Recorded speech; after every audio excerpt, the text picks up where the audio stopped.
Edu, we've reached the end of a very, very busy transfer window for you and for the club. How would you assess the business that we've done? Very pleased for go through a very challenging period of the transfer window. So I'm pleased as well the way we're working together. So because we went through all the process properly. So I remember when I and Mikel presented to the board our summer project, the board came to me to him and said, "Whoa, this is a lot." And then we say, "Yes, I know it's a lot, but with your support, I'm sure we can do that." So, and I'm pleased to see the way we went through every single signing, every single decision together, make the decisions together. So, and then we finalized the transfer window with almost done 100% of what we planned. So that's why I'm very pleased with that. Can you discuss a bit more, outline the strategy that you had going into the window? Obviously, all the players are under the age of 24. It's clear what you wanted to do, but tell us why you wanted to do that. Yeah, I think you have to see the bigger picture, to be fair. I know people want to understand a little bit more about this transfer window, which is quite clear for me, the direction you go. So we signed 6 players. All the 6 players is under 23. So that's the direction you go, to try to consolidate the squad, to try to give to the squad more balance and more future as well. But what I'd like to people to understand is to see the big picture. Because if you see a year ago as well, we started to make some decision in this direction. So we renew Bukayo Saka, we renew Martinelli in the spirit as well, just to give them some direction the way we try to go. So just to give you a context, we renew in 1 year's time 7 contracts. 5 of them is under 23s for the first team. Okay, and then in this period of summer to summer, we signed 10 players. 7 of 10 is under 23 as well. So what I'd like to explain is not about this summer. It's about the project. It's about what we want to do. So we started the project. We are in the middle of the project as well. So we're not just one window and go. No, it's window. So we have to consider every single step. Now is another one. I think this one will consolidate a big step. We are really pleased because, again, the players which we signed, it's quite what we're looking for. So I see in Mikel the squad much more balanced in terms of age, profile, and in terms of some players which can get a lot of responsibilities, like a Thomas, like a Granit, like a Aubameyang, like a Zet. So we see the balance in the squad today much better. But again, this is not the end. It's not the end. People have to understand we're still in the journey to go where this club deserves to be. One thing that's really noticeable about the 6 signings that you made is they're young, but they're not inexperienced, are they? They're not unknown. Sambi, for example, we saw him make his debut for Belgium. You know, he's a guy who's captained Anderlecht.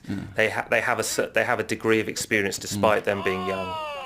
Yeah, so maybe you mentioned Sambi. Sambi is the one which played more than 16 games in Belgium. So we followed this player more than a year already. So Sambi can play in different positions, at number 6, number 8. So, and the strategy behind Sambi is because we have 2 seniors players there, which is Granit and Thomas Partey, and Sambi will be the ones to replace them when it is necessary. So we already have a good example in the first game. So Thomas was injured, some play. So that's the strategy, to have someone behind the seniors guys there to play and to develop and to go one day to be the main player in the team. So if you want to go through every single one, it's quite similar. I can go through. So if you're talking about Ramsdale is important as well. English in that position is important because we can balance the squad. Good age and very good with a good experience in the Premier League as well. So he's an international. And for us, so it's clear he has a beautiful future because he went through a challenge periods, but he always been through well. and he's so positive, he's so energetic player, which make us comfortable to sign him. So he's the one which is going to be for the short, for the medium, and for the long term. So in our project, and that's why we sign him. If you go to Nuno, if you remember, last season we suffer a little bit in that position, on left back position, because Tierney in the first half of the season he did quite well, and at the second half of the season he lost 48% of the games, which gave to Mikel some challenge to try to adapt to some players there. You remember in this period, so when Tierney was injured, he has to adapt Bukayo Saka sometimes, Grant sometimes, in the period of the season which was important to us to have a better balanced position. And that's why we go to Nuno, because Nuno is under 2021, so to feel and to balance that position as well for a player which is 23, is Tierney, and to have someone like a Nuno to develop, to give him a time, to be one day the first one, is the same. So I can go every single position, there is a reason behind it. So, but the direction I think is quite clear to everyone. And how important was the character of the players? Let alone, we know what they can do on the pitch, but how important was it that you got the right type of players? That's again, is we have to create some foundation, and strong one. It's not only about the characteristics of the players, the technicality of the players, so it's about the character of the players as well, the mentality of the players as well. So like I mentioned to you in the transfer window, I spoke to many of agents and players, and some of them, I say thank you very much, because I don't see the right mentality to be here, to try to change the situation we are now. So, and then when you interview, when you talk, when you see the character of the players, and you see the excitement of the player when you're talking about Arsenal, and then that's the energy what we need here in the squad. That's the energy here we need around the club. So there's been a lot of focus on the club over the course of the summer, a lot of focus on the signings we've made, but there's been some criticism that we've only made one sale. How would you address those concerns? Well, we find a very, very challenging window, not for Arsenal, for everyone. If you see, there's not many selling around the world. You know, there are a lot of loans with options to buy around the world.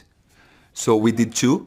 So we have a Matteo Guendouzi and Mavropanos, which they are in that situation. So there are some obligation to buy as well. But listen, we work the way the market is well present to us. I cannot knock the door of the club to say, listen, I'm selling the player. You know, I think there is some message around, but you have to do as well what's the best for the club. Sometimes we have to change a little bit the direction. When you have some ideas to sell the player, but it's not possible, and then you have to create an opportunity to sell in the future, and then you loan the player and see. So the way we did with Willock is a good example for us. So went on loan, play, expose, and then the market see a little bit more, and then came to sell and to buy. And let's see, maybe next window we're going to be in better position in terms of selling, but right now that's our reality.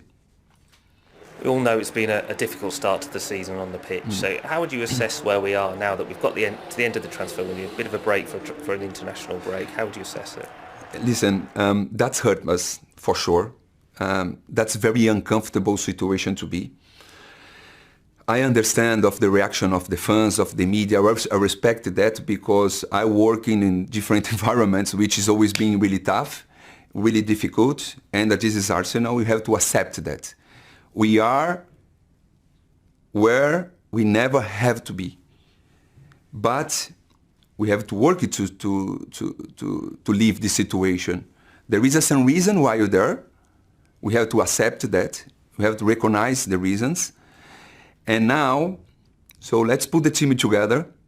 Let's play together. Let's see the team together, because to be fair, until now, we haven't got the opportunity to see the team, and let's support them. Let's be together. I always say, in this period, when we are exposed, it's really easy to everybody came and hit us. No problem, we have to accept that. But it's our responsibility as well, in this period, to be together, to working, and go through these difficult moments. So this kind of moments, it's important as well because you see who is who wants to fight, who wants to step forward and say, listen, now you want to change it, because we have a team to change it. We have the fans to change it. We have the right code to change it. We have the right players to change it. So now is a good moment to be together, to work as a team, to step forward and say, listen, guys, we have to change it as soon as possible. And we have a good opportunity because now we break like a 15 more days. We have a time to review the strategies. We have time to review a lot of things and change it as soon as possible. And you've always had a very strong working relationship with Mikel. Yeah. He must be feeling this as much as anyone at the club, and he'll be working overtime, won't he, to get this group back to where they should be. Of course, we of course, everybody know we have a very, very close relationship, and every single decision we make together with, of course, with the board here. But he needs all our support, because he is part of the team. It's not only him. We have to support him. We have to support the players. I need some support. So we need the support of everyone. But I don't want to only focus on Mikel, because there are a lot of people around Mikel, to make that club go where we really expect it to be, So that's for me is the main point. Do you understand though why Arsenal fans would prefer, say, if you spent 150 million, you buy 3 what you call oven ready to go straight away into the first team, maybe with Premier League experience or certainly first team experience elsewhere, that will improve the team now? And as you know, right now the team has not scored a goal, has not registered a single point, and sits rock bottom of the Premier League. I really understand that, but I just would like them to understand as well the reason, the direction we go as a club. So of course it's hurt us to be in that situation. Of course we know never going to see us there. We are hurt. I am hurt. I don't want to see the clubs there, but I want to see the team playing together. To be fair, until now we have 3 games and I didn't see the team playing together yet. So I want to see the signings. I want to see the squad prepare. So all 3 games which we played against Brentford, City, Chelsea and City, unfortunately we have some difficult moments in terms of COVID, injury, etc. So I want to see the team play together, and then let's judge the team when they play together. I'd like to see more Smith-Rowe. I'd like to see more Bukayo Saka. I'd like to see Ben White with Gabriel. I'd like to see Tierney more. I'd like to see Tommy. I'd like to see that kind of team playing together. And then after that, no problem, let's judge us. But until now, I understand again, it's not excuse. I understand the situation, what we are now is really, really tough. But let's judge the team when they play together. As you know, Mikel is under immense pressure right now. Also, your own job comes under criticism. It comes in line as well. The criticism of you is that you haven't done this job in Europe before, and you don't know the European market. What do you say to that criticism? And also, what and when would you be able to say is, when will it be where you can be judged for what you've done, what your policy at the club? I respect all the pressure. I became from Corinthians and from Brazil international team, which is unbelievable pressure as here. And I understand the fans, I understand the reason and accept that. But we need a little bit of time to do what you plan to do. I'm not saying, because I know this kind of word hurts a lot Arsenal's fan when you're talking about timing, patience, but it's the reality.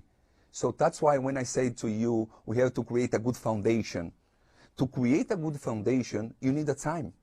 Because, but you know, you don't get time in football. I know, but that's why you make some kind of the decisions. Sometimes you have to make some decisions, not to look in the future. We believe in our squad now, but we believe this squad can be even stronger in the future, not in the short period. I have to thinking about, my job is to thinking about short periods, but in the long period as well.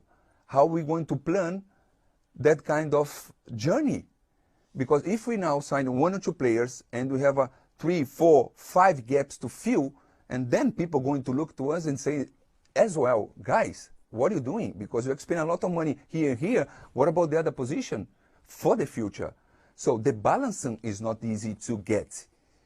But we believe what we're doing. Talking about my role, I understand the pressure. I understand the pressure of my Mikel board and the club, because the situation which we are now is not acceptable. But listen, now is the moment to everybody being together, and I would like to see in this difficult moment people step forward and get the responsibility. I am responsible for what we're doing. Edu, it's been a very active transfer window for Arsenal. So what can you tell me about it and the thinking behind it? Because the truth is, you may have spent the most money on players in the window out of any Premier League club, but the Arsenal fans are underwhelmed. Yes, I understand the reason, because first they didn't see the team yet playing together, isn't it? So that's the one of the reason as well. But I think you have to see the context a little bit bigger than just to see the money around it. So we signed 6 players. 6 of the 6 players was under 23 players, which for us means a lot in terms of our planning. So because normally people like to see just one window. So I have to see a little bit bigger picture, because if you take like a year ago, so we start planning the squad a year ago in terms of, you know, to consolidate the team, to try to get better foundation.